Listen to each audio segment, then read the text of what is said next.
घरातला वाद घरात मिटवायचा असतो. असं चौकात आणून गावापुढं त्याचा तमाशा करायचा नसतो.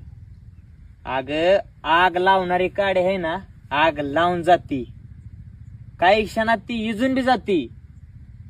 पण जळालेल्या घराची आहे ना, राख रांगोळी केल्याशिवाय ती राहत नाही. काय गरज होती? नवरा बायकोची भांडणं झाली होती ना, मग आईला आणि बापाला जाऊन सांगायची काय गरज होती फोन करून? अहो पण मी फक्त सांगितलंय त्यांना भांडणं झाल्यात म्हणून. तू फक्त भांडणं झाल्यात म्हणून सांगितलं, बरं ठीक आहे.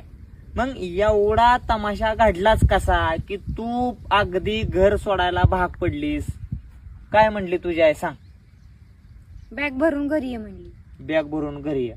बर यदा कदाचित तू बॅग भरून घरी गेली पण असतीच, मी जर अडवली नसती तर तू गेलीच असतीस.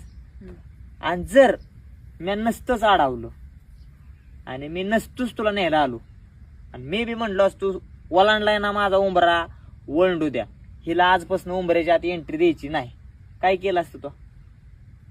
किती दिवस आई बापाच्या दारात राहिली असती? सांग मला, किती दिवस राहिली असती आई बापा दारात? सांग की.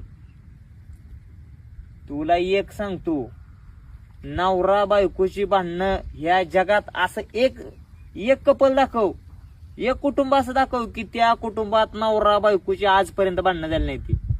मग का त्या सगळ्यांना असा वाटव तमाशा दाखवला नाही की त्या सगळ्यांना असं आईला आणि बापाला फोन करून सांगितलं नाही? अहो पण माझ्या आधाराला कोण आहे? मी सांगितलं म्हणून एवढं काय झालं तुम्हाला? आधाराला कोण आहे ना, हे बघ, काय जरी असलं तरी बायकोचा आधार हा नवरा असतो आणि नवऱ्याचा आधार हा बायको असते.